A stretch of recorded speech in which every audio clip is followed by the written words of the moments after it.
Muy buenas noches a todos.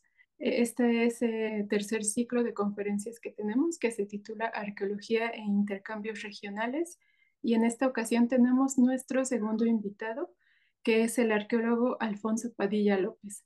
Bueno, él tiene estudios en ingeniería química por la Facultad de Química de la UNAM.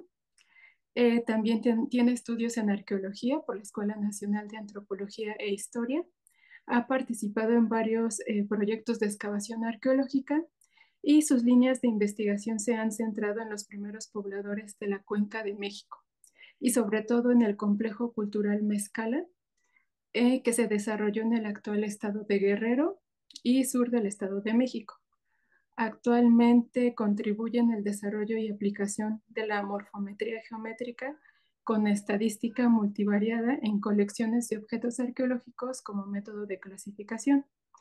También es colaborador del Seminario Permanente del Laboratorio de Antropología y Odontología Forense de la Escuela Nacional de Ciencias Forenses de la UNAM, así como del proyecto Estilo y Tecnología de los Objetos Lapidarios en el México Antiguo del Museo del Templo Mayor.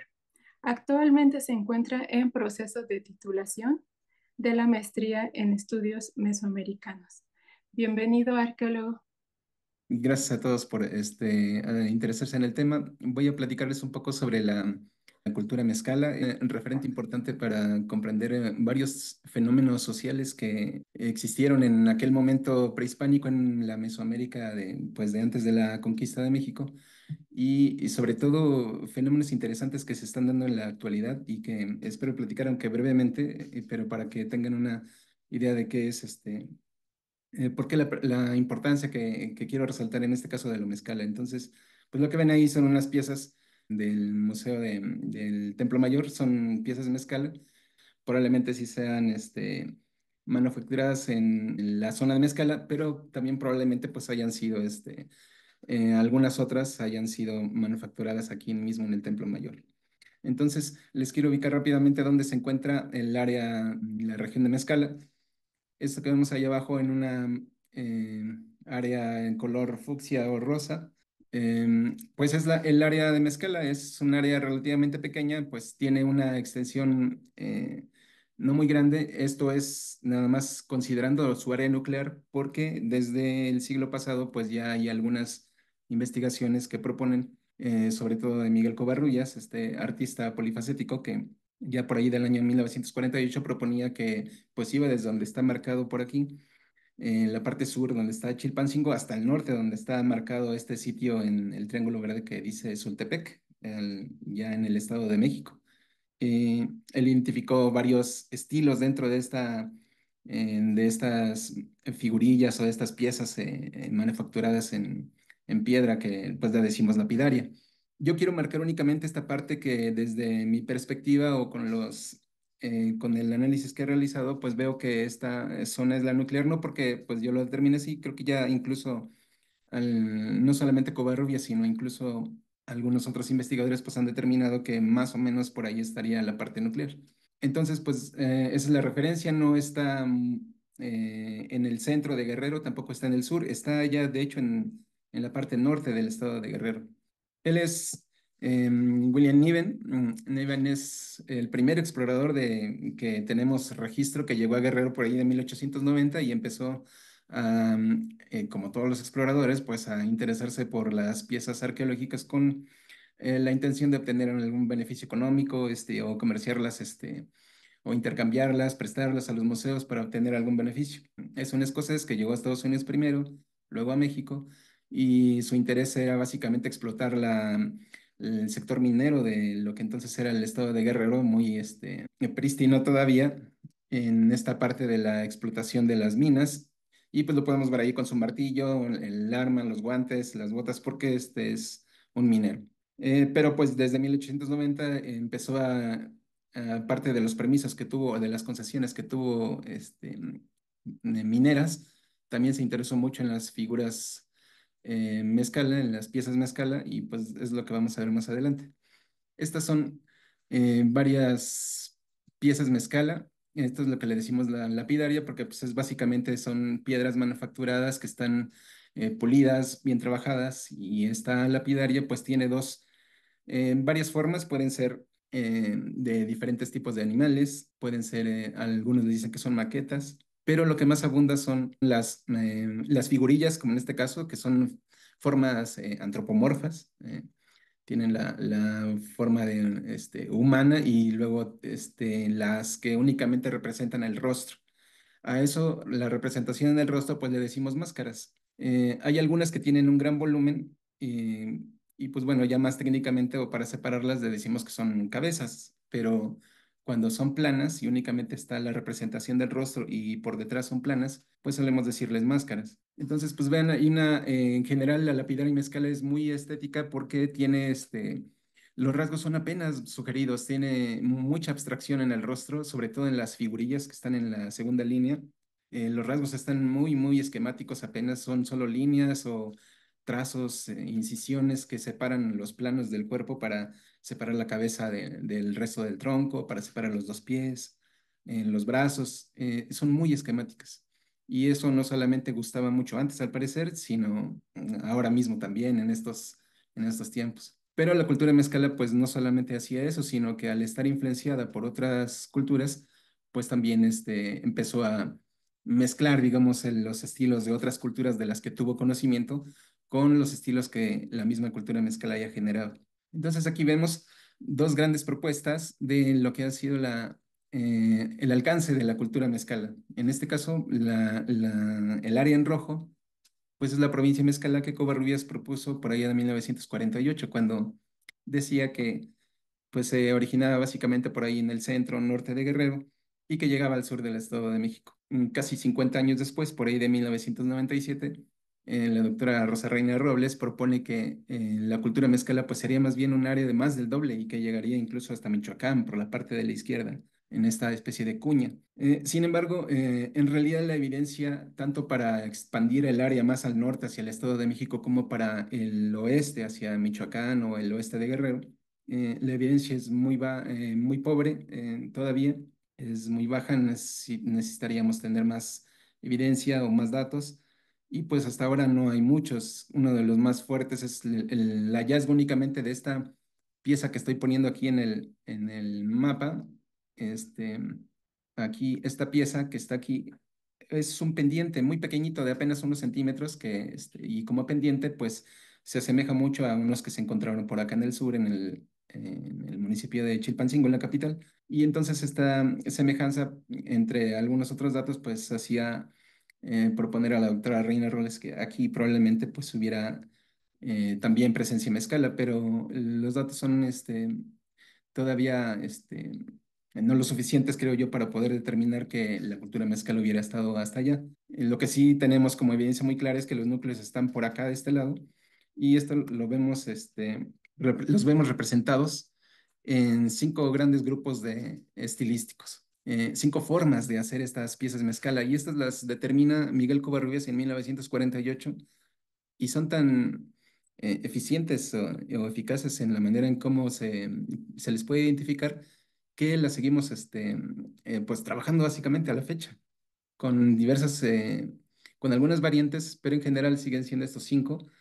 Y aquí vemos que está la palabra olmeca, que está el teotihuacano, y esto implica que sí, efectivamente, la cultura mezcala pues está teniendo su origen, o que está interactuando más bien con estas culturas en diferentes momentos. Y una prueba de ello es que pues tenemos estilos como el olmecoide, en donde ya hay una mezcla del estilo justamente olmeca con el estilo local, mezcala o guerrerense. Entonces la mezcla pues provoca que haya un estilo que le decimos olmecoide porque tiene la forma general de una pieza mezcala, muy esquemáticas, pero el rostro pues ya es olmeca. Entonces hay una interacción muy clara ahí. Y tenemos también la parte del medio, el teotihuacano o teotihuacanoide, en donde también el rostro tiene rasgos que son de estilo mezcala, de una región que está un poquito más al norte de lo mezcala, le decimos chontal. Y en general la forma de la figurilla es teotihuacana. Y tenemos por abajo los olmeca teotihuacanos, que es una mezcla justamente del olmeca y del estilo teotihuacano, en donde vemos el rostro olmeca y por otro lado la postura de toda la forma general del cuerpo, pues es teotihuacana. Pero al final tenemos los estilos puramente locales, que son los que más nos interesan, porque se supone que están propuestos no solo por Miguel Covarrubias, bueno, por Miguel Covarrubias, y renombrados por otro investigador posteriormente en en la década de los 60, Carlo Tegay, que dice que los estilos puramente locales serían tres. Bueno, lo dice Covarrubias y él los nombra como Chontal, el primero, el tipo 2 sería Mézcala, y el tipo 3 sería Sultepec. En el tipo uno tenemos sobre todo muchas máscaras, con las cejas muy gruesas, la nariz también muy gruesa, muchos rebordes, los labios tienen estos rebordes marcados. Y vemos un ejemplo acá a la derecha con una máscara que le decimos que tiene los ojos y la boca calados porque están cortados, literalmente está atravesándose la máscara. Y luego tenemos el tipo 2 que es el puramente mezcala, digamos, que son figurillas que al parecer toman la forma o la preforma, digamos, de un hacha. Recordemos que pues ellos trabajan solamente con herramientas de piedra, entonces la forma general del hacha la reutilizan y dan forma a unas figurillas como estas, muy esquemáticas. Este es el clásico estilo mezcala. Y el número 3 sería Sultepec, que ya es ya en el Estado de México. Son máscaras planas, son delgadas, pero sobre todo sobresalen porque tienen una nariz muy, muy prominente. La nariz sobresale muchísimos centímetros, muchos centímetros del plano del rostro. Y estos son los tres estilos puramente locales: Chontal, Mezcala y Sultepec. Pero esos tres estilos pues estarían sobre todo ubicados de esta forma. Mezcala pues en el área que es verde, Chontal que es el área pues ya en el norte del estado de Guerrero, el área azul, y Sultepec, que pues llega hasta el Estado de México, justamente eh, considerando las localidades de Sultepec y Tecopilco hasta el norte. Ahora, la cronología mezcala, pues lo mezcala en realidad viene desde el preclásico. Hay muy pocas figurillas excavadas, ahorita veremos por qué. Pero las figurillas que excavó en Nahuináhuac, la doctora Paradis, son 7, las fechó con el material orgánico asociado a ellas en el año 500 antes de nuestra era. Y entonces así se les pudo asignar que al menos hay presencia de la cultura mezcala en el preclásico pues medio, ya llegando a tardío. Y es importante porque pues ella excava justamente ahí cerca pues literalmente ese es el núcleo Mezcala, ahí junto al río Mezcala, que se llama en ese lugar cuando el río Balsas pasa por la localidad de Mezcala. Pero pues nos referimos al río Balsas y de ahí toma su nombre también. Están presentes en el clásico, aunque se ve que ahí en el periodo clásico pues tienen una gran influencia de la cultura teotihuacana y las formas cambian mucho, al parecer, sobre todo en la zona chontal, al norte del río Balsas, y se influencian mucho de la cultura teotihuacana. Pero al final, cuando la cultura teotihuacana ya no existe en el epiclásico, pues nuevamente, al parecer, pues vemos esas formas. Estamos viendo que en la Organera Xochipala, que es un sitio también emblemático para la cultura mezcala, muy cerquita, bueno, está en el núcleo justamente de la cultura mezcala, pues están fechados por la doctora Reina Robles, al menos estas tres piezas, ya para el 900 de nuestra era ya. Entonces tiene una secuencia de ocupación muy larga, desde los 500 antes de nuestra era hasta los 900 de nuestra era. Esto es importante aquí porque en este mapa vemos que la influencia olmeca en la región mezcala, ya que vemos que están compartiendo en el tiempo, están interactuando en el tiempo, en el mismo tiempo, pues vemos que sí, efectivamente, la Venta, San Lorenzo, Tenochtitlan, Tres Zapotes, que son el asterisco marcado en verde, las principales ciudades de Olmeca, pues llegan acá hasta la región de Mezcala. Y vemos, hay son más sitios, pues, los que están marcados en rojo son algunos, pero hay más sitios con presencia de arte olmeca. Pero en Teopanticuatitlán, pues es el sitio más emblemático para Guerrero porque ahí se ve efectivamente que no solamente es la arquitectura, sino también incluso hay una pequeña, digamos, entre comillas, cabeza colosal que mide alrededor de 80 centímetros, 1 metro de diámetro. Pero es importante porque tiene además esto que son pues estos monolitos ya de representaciones felinas, por ejemplo, que son muy clásicos del Olmeca, y en este caso están en Teopanticuatitlán, en Guerrero. Pero vemos que aquí, regresando un poco, que pues Teopanticuatitlán ya está en el noreste, está en el noreste, en la parte ya más al este del estado de Guerrero. Y esto es lo que excavó la doctora Martínez Don Juan en la década de los 80. Y pues bueno, vemos aquí también que hay el estilo clásico olmeca, que es la figurilla de la izquierda en cerámica, pues vemos allí ese estilo que es muy babyface, le decimos, por estas facciones como de niño, pero que aquí en la figurilla de en medio, que es una figurilla su origen parece ser de guerrero, está descontextualizada pues como muchas que estoy presentando aquí, pero al parecer la gran mayoría son de guerrero, y pues vemos ahí que tiene la forma general mezcala, con la postura mezcala, pero el rostro pues tiene una semejanza a lo olmeca, y lo mismo con la cabeza de la derecha. Esto es entonces un estilo que le diríamos olmecoide. Y lo mismo sucede con la cultura teotihuacana en Guerrero. Después de que se da pues colapso o desaparición gradual de la cultura olmeca, tenemos que está emergiendo la cultura teotihuacana, y en este espacio de este surgimiento de la cultura teotihuacana vemos que son en la parte de la izquierda las figurillas y las máscaras teotihuacanas son de un estilo bien particular.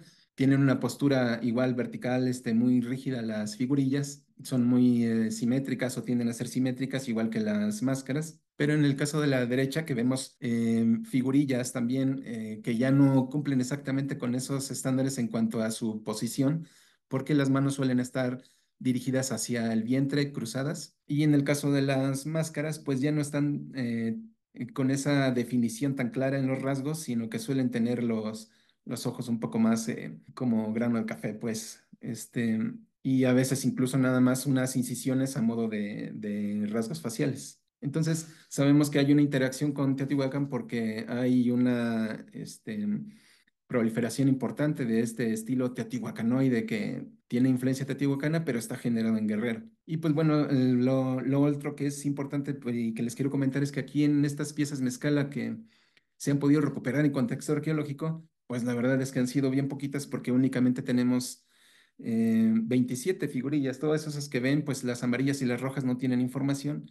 Y en el caso de las verdes, sí hay información, pero no se cuenta con todas las piezas. Entonces, de esas 27 que podríamos decir que tenemos confianza o certeza que en algún momento se excavaron o que se tiene certeza de su origen, de su procedencia, pues no se cuenta con ellas, no se han perdido en el tiempo algunas. Ahora, lo mezcala recibe influencia del Olmeca y siglos después recibe influencia de lo teotihuacano, y al mismo tiempo, cuando incluso Teotihuacán ya está, perdón, la cultura mezcala ya está prácticamente desaparecida, pues su arte influye tanto que en el Templo Mayor tenemos ahí muchas piezas mezcala presentes, son cientos de piezas mezcala las que están en el Templo Mayor. Y esto contrasta mucho con apenas menos de 30 figurillas y máscaras y en general piezas en escala que se han podido recuperar. Esto quiere decir, y lo vemos también en muchos otros aspectos, que la cultura mezcala fue muy prolífica y que produjo muchísimas piezas de varios estilos, y que de esas únicamente han quedado muy pocas que se han podido recuperar por excavación, aunque también ha habido pocos proyectos, pero que pues la mayoría desafortunadamente se han perdido pues a través del saqueo y del coleccionismo que ha padecido Guerrero, bueno, la región desde hace mucho tiempo.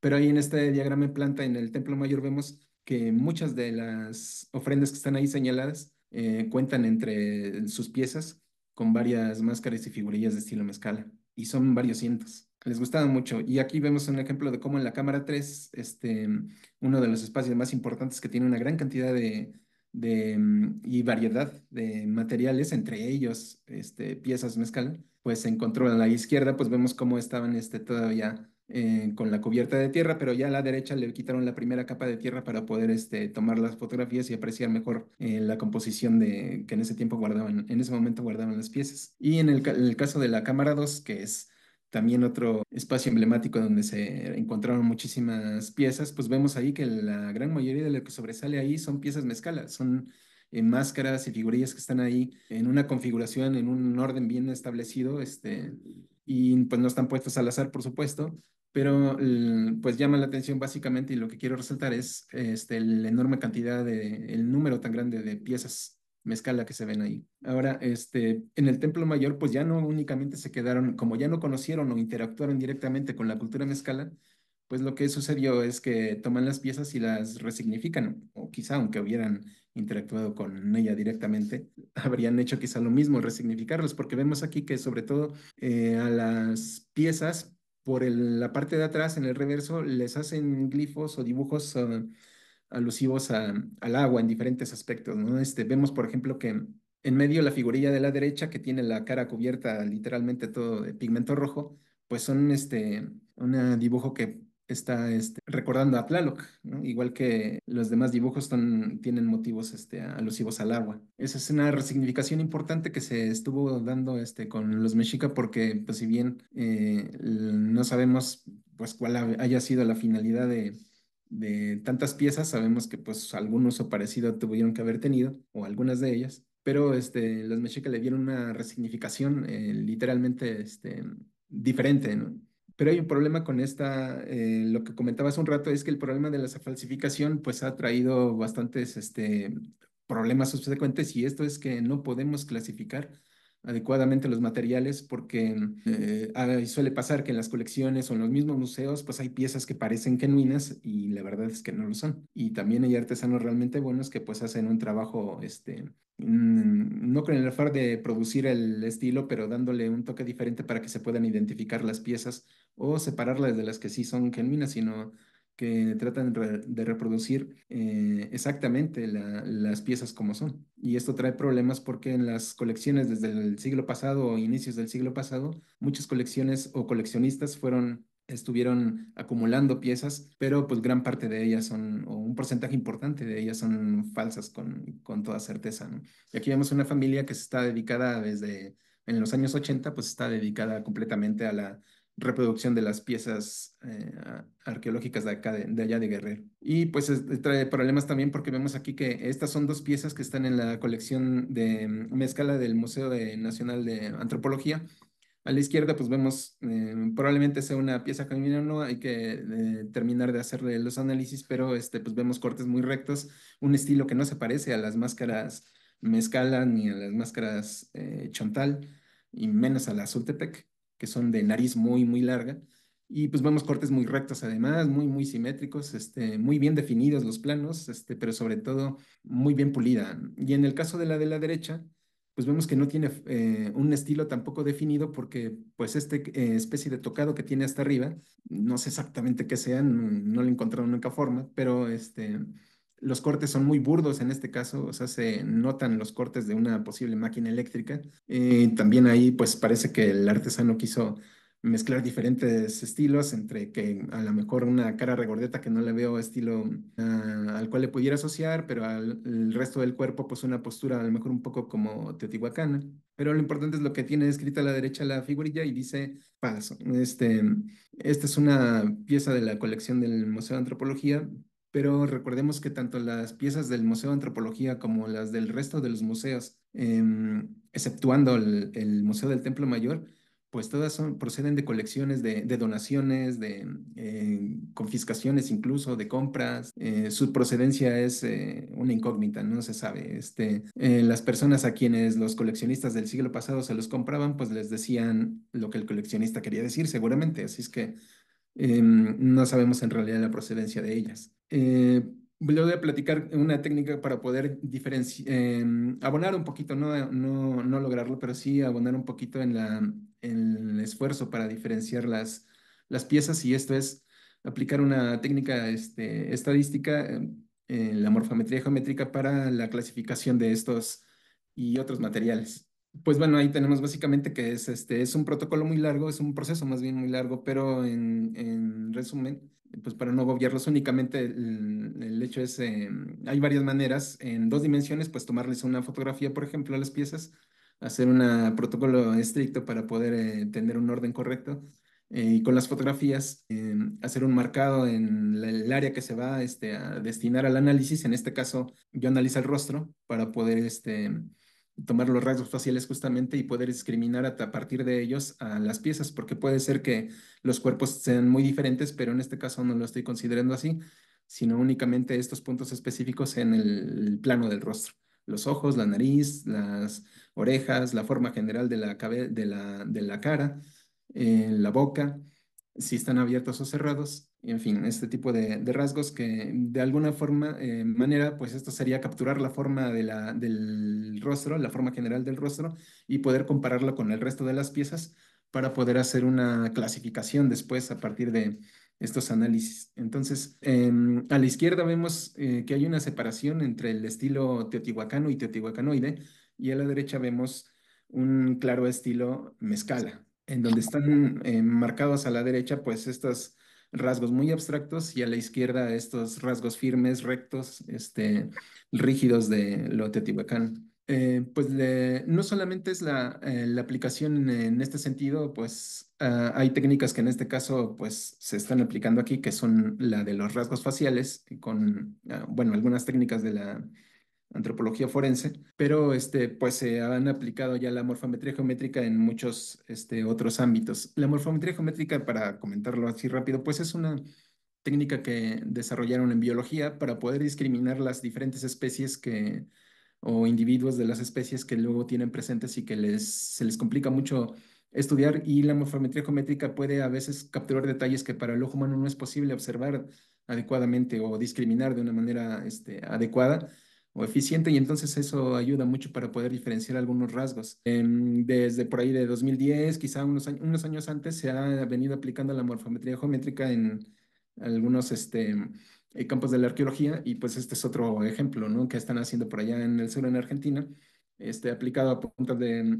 proyectil o, como en este caso, a representaciones rupestres también. Y es importante porque vemos que aunque no es todavía fácil la metodología para la aplicación o la ejecución de los diversos software que se necesitan para poder realizar el trabajo, aún así se ha venido simplificando el asunto a lo largo de los años, y aunque sigue siendo un poco complicado, ya no lo es, me parece que tanto como antes, y en cambio el potencial sigue siendo bueno. No va a resolver seguramente el problema, pero sí va a dar mayores indicadores o más datos para poder tener mayor certeza a la hora de clasificar, porque pues sabemos que la clasificación es uno de los elementos fundamentales en el quehacer de un arqueólogo. Para poder clasificar todavía dependemos, y yo creo que lo vamos a seguir haciendo siempre, de que el arqueólogo, a partir de su apreciación, diga que esto le parece, una pieza le parece de tal estilo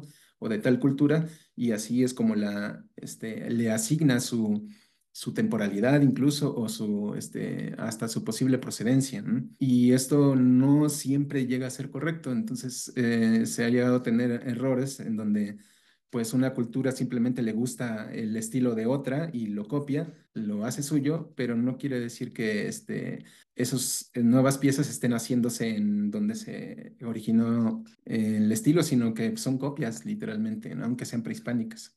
¿Y para qué hacemos todo esto? Pues porque tenemos un compromiso. El objetivo final de la arqueología es no solamente hacer estos trabajos por sí mismos, sino hacer una reflexión y sobre todo una tarea. La tarea es divulgar, justamente porque el objetivo de la arqueología no es generar nada más el conocimiento en sí mismo.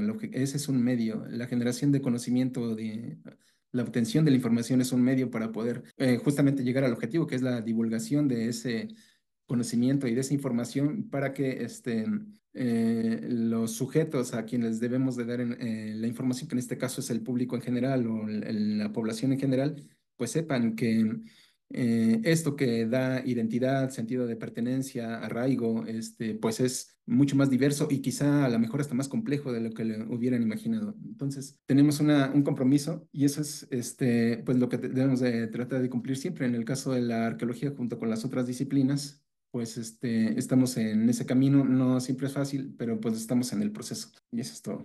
Muchas gracias. Gracias, arqueólogo. Vamos a pasar a las preguntas. Si alguien tiene alguna duda, algún comentario, y bueno, mientras se van animando, a mí me llamaba mucho la atención justo que en Templo Mayor hubiera mucha presencia de estas figuritas, y ahorita lo que nos explicaste creo que ya me queda un poco más claro. Me llama mucho la atención, sí, existen como estos métodos, por ejemplo, el que tú aplicas y eso puede ayudar a distinguir entre si estas figuritas son copias o son del pasado, o sea, son más remotas. La técnica, igual que otros procedimientos como el análisis de la composición del mineral del que están hechas las piezas, no determinan por sí mismos, simplemente abonan con datos adicionales porque incluso el saber comparar la composición mineralógica de la pieza con un yacimiento y ver que hacen match y que entonces ahí podemos decir que,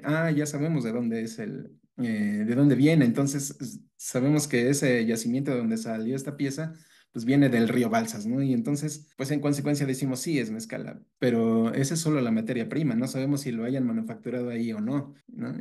O si lo manufacturaron en otro lado y pues igual que muchas culturas traen materia prima de muchos lados y pues hacen su trabajo de manufactura en sus propios talleres especializados, ¿no? Es difícil saber la procedencia. En el Templo Mayor, lo que sí sabemos es que, o lo que se puede apreciar y a partir de varios análisis, es que sí, una gran parte sí es con toda seguridad que procede de la zona de Mezcala o de por allá, pero hay otras que tenemos duda porque en general, como vimos, las piezas mezcalas son pequeñas, por eso quise poner ahí la escala al lado, porque en general son pequeñas, no son muy grandes. Y en el caso del Templo Mayor, hay algunas que se salen del parámetro, ¿no? Del rango. Son muy, muy grandes comparadas con el resto que apenas son de unos 5 centímetros, de 10 centímetros, quizás hasta 15. Pero en el Templo Mayor hay algunas de 30.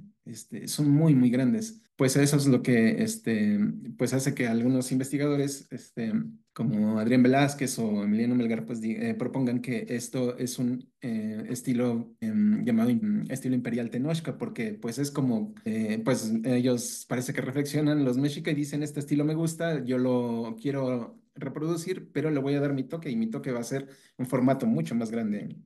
Y es por eso que probablemente veamos piezas más grandes. Haciendo un análisis integral de todas estas datos, que las piezas con mayor probabilidad no son originarias de Mezcala, sino que fueron producidas ahí en los talleres del Templo Mayor por sus propios artesanos. Algo que también te quería preguntar, ¿por qué piensas que este estilo mezcala solo se reprodujo como con cierta influencia teotihuacana y posteriormente con esa influencia, cómo es que los mexicas toman el estilo mezcala y reproducen, ¿no? O sea, eso creo que también es muy llamativo. La cultura mezcala es bien intrigante, es enigmática en muchos aspectos, como muchas culturas, pues todas las del país, pero a diferencia de estas culturas que formaron parte del discurso identitario y nacional, de construcción de la identidad nacional del país, como sobre todo lo teotihuacano y lo olmeca, lo mexica, lo maya. El resto de culturas no estuvieron ahí presentes en la construcción de esta identidad nacional. En parte por eso se ha relegado mucho,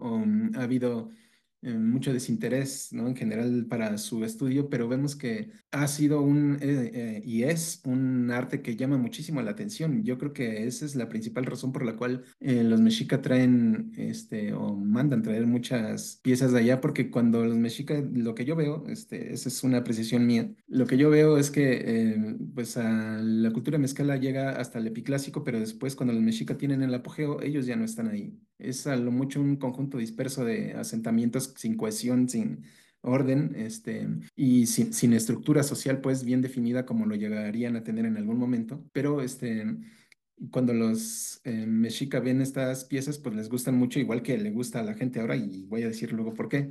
Pues se llevan estas piezas, pero ya no van directamente con los habitantes de la región de Mezcala a exigirles estas piezas como botín o como tributo, porque ya ni existen. O sea, a quien básicamente seguramente se las piden es al grupo que está un poquito más al norte, que son los Chontal, que hacen las piezas como la que vemos aquí, y que ellos sí viven todavía contemporáneos al apogeo mexica. Incluso ahí en la matrícula de tributos, en el Códice Mendoza, vemos que algunos pueblos, localidades como Tepecuacuilco, que es justamente la región Chontal, se están tributando con los mexicas, ¿no? Pero No vemos nunca ningún documento, ninguna relación, alguna mención hacia la localidad de Mezcala porque simplemente ya seguramente no existe. Aparte de que llamó mucho la atención en ese momento, igual que los coleccionistas, pocas piezas han sido tan coleccionadas y tan traficadas incluso como en la cultura mezcala, porque si contrastamos la pobre cantidad que tenemos de que ni siquiera son 30 piezas excavadas de lo mezcala, contra las miles y miles, son decenas de miles de piezas que están en colecciones particulares y sobre todo otras tantas más que están circulando en el extranjero y que quizá en algún momento ustedes hayan escuchado por ahí que la subasta en una casa de subastas en Francia o en algún otro lugar de Europa. Una parte importante de todas esas piezas subastadas en Europa son mezcala y es porque el arte abstracto que tienen en la manufactura mezcala estos artesanos, pues le llama mucho la atención aún en la actualidad y son más buscadas incluso que otro tipo de piezas. Por eso cuando Covarrubias tiene su propia colección de mezcala, también la tienen otros extranjeros, como el mismo Niven, el que mostré al principio, que pues él tenía sus colecciones particulares, pero no se quedaba con ellas, las intercambiaba o las vendía a museos del extranjero y pues allí en parte empezó todo, ¿no? Pero también vemos que Diego Rivera, por ejemplo, la colección Love Vinot tenía más de 12.000 piezas en su poder, en su haber. No es que haya sido mala, yo no digo que haya sido mala en sí misma los coleccionistas en aquel momento como Diego Rivera o como Leo Vinot, porque pues tenían un interés genuino por el arte y en el caso de Diego Rivera, pues él incluso decía, pues prefiero que se quede aquí antes de que se vayan al extranjero porque la ley era muy laxa. Recordemos que esta ley que tenemos ahora pues se origina en el 72, pero antes de eso la ley que regía entonces era muy laxa, más que ahora y pues menos se aplicaba. Entonces era muy fácil llevarse las piezas arqueológicas y eso pues era uno de los argumentos que los coleccionistas de aquí tenían para acumular las piezas en este lado. Y sin embargo, la consecuencia es, como vimos, que al estar coleccionando, pues los pueblos completos a veces, había casos que sí se refieren donde pueblos completos se dedicaban exclusivamente al saqueo de los sitios arqueológicos porque ya iba a llegar o ya había llegado el coleccionista, ¿no? Y estaba comprando piezas. Y entonces, pues eso fomentó el enorme saqueo del lugar. Y Guerrero de por sí es un estado que tiene muy poco investigación comparado con el resto de estados, pero además, si le sumamos a eso el enorme saqueo que ha habido, pues por eso tenemos una cantidad tan pobre de piezas. Pues sí, es algo pues, bastante importante, ¿no? Para poder entender estas figuritas. ¿Qué otras funciones o qué más han encontrado, ¿no? Es decir, estas figuritas en escala ocupan otro lugar o solamente están apareciendo en ofrendas. La diferencia bien marcada que vemos es que en la cultura mezcala ellos no decoran sus piezas con nada, no hay pigmentos, nada, es muy difícil. Esta que tenemos aquí enfrente al parecer tiene una especie como de chapopote o algo parecido. Es la única que he visto en las colecciones que he revisado que tiene algo así. Esta es de la colección del Museo Nacional de Antropología, pero como desconocemos la procedencia de la pieza, pues en realidad no sabemos si entre todas las manos que estuvo pasando, pues alguien ya posterior a su manufactura le puso ese pigmento, no sabemos, ¿no? Pero ni siquiera se le ha hecho un análisis de qué tipo de material es ese que tiene ahí que le da esa tonalidad ligeramente negra. Incluso vemos ahí en la frente, justo a la mitad de la frente en el centro, pues un resto de una etiqueta que tenía puesta en algún momento. Los mexica tienen, a diferencia de los mezcala, que no se le ven restos de pigmento por nada a las pocas piezas que se han recuperado. Los mexica todo el tiempo las pintaban a todas, casi sin excepción. Es muy raro encontrar alguna pieza mezcala acá con los mexica que no estuviera pigmentada y utilizan el blanco, el ocre, el rojo, el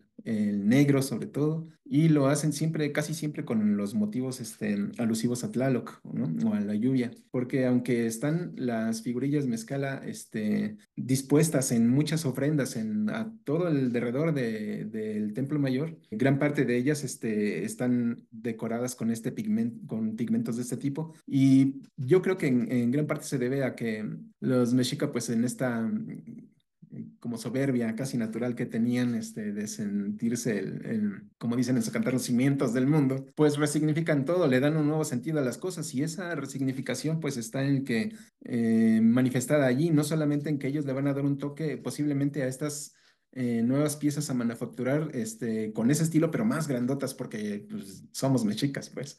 Pues vamos a hacerlas más grandes, sino también le vamos a resignificar, le vamos a dar una nueva utilidad.